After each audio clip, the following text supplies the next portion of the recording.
Hello everyone and welcome back. Today we are going to be doing a bullet journal on our travel to the Paul Simon concert in Nashville, and just flipping to the page here. I also apologize if you hear any of rain in the background. It's been raining pretty hard here today. So the first thing I wanted to do was go ahead and print out the couple of pictures that I took for using my HP sprocket. And the biggest thing I would say about using your HP sprocket is to just check the printer queue. That way you don't accidentally print multiples of the same picture.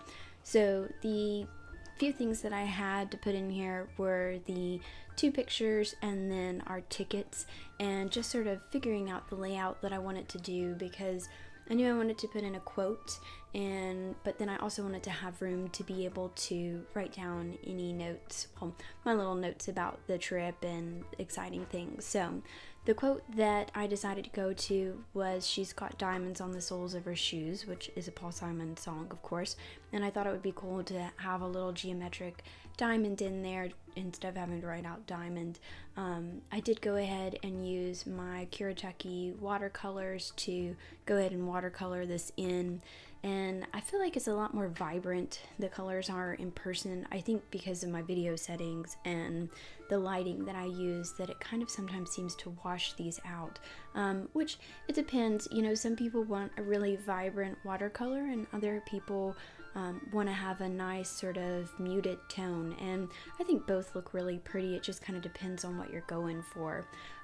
Again, like I've said before, I don't really have a lot of skills in watercoloring, so I just kind of do things that seem to work the way I want them to. Then I used my Tombow dual brush pen and did the hand lettering. Oh, I also used the ink pen that I used for the diamond was my Faber-Castell Pitt Artist pen, because I know it's one of the watercolor pens. So if you're looking at doing watercoloring or outlining before watercoloring or afterwards, that is the pen that I recommend for sure, because it, as you can see there, it didn't bleed at all, and I didn't wait that long in between drawing it and going on into watercoloring. It really was, I drew it, and then the next step was going and getting the watercolor and the water for it.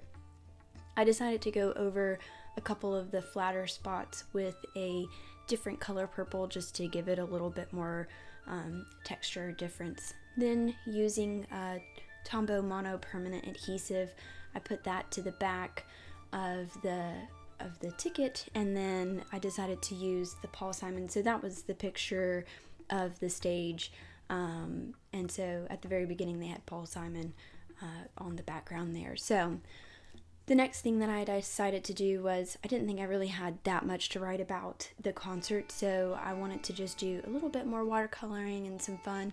I'd seen this on Pinterest where some people had used these little splotches for their like days of the week, their Monday, Tuesday, Wednesday, but I thought it would be a cool little just adjunct to the handwriting and make it a little bit more scrappy. The next thing I did was go through and just write some things down about our trip. Nothing too exciting there. It was a really great concert, and I recommend, if you can go see him, to go see him. This is his last tour, so a farewell tour, and he was really awesome in it. So I did go ahead and use my Faber-Castell Pitt Artist pen, not the pen of choice that I like to use whenever I'm actually, doing handwriting, where I'm just writing stuff down. I tend to like to use my gel pens for that. I just think that my handwriting's nicer with it. I was going to try and go over the top of this watercolor with one of my white gel pens. I actually had the Ranger white opaque pen, but it was not wanting to write, which I tend to find is a pretty common issue with these white gel pens. So I did buy some other ones because I'd like to use that white in in my future bullet journal. So I'm going to try a different brand and see, and I'm also going to try some things to see if it can unclog that one that's sort of stuck. So I went ahead and put my other HP sprocket printed photograph on there, and a note about those, I use both the HP sprocket brand as well as the Polaroid zinc paper. You just have to keep the little blue printer paper thing that comes with it so that you can run it through. I then decided to do some more watercolor on this page, and what I wanted to put on there was the set list. So if you do go to a concert and you're looking at things, what else can I put on here?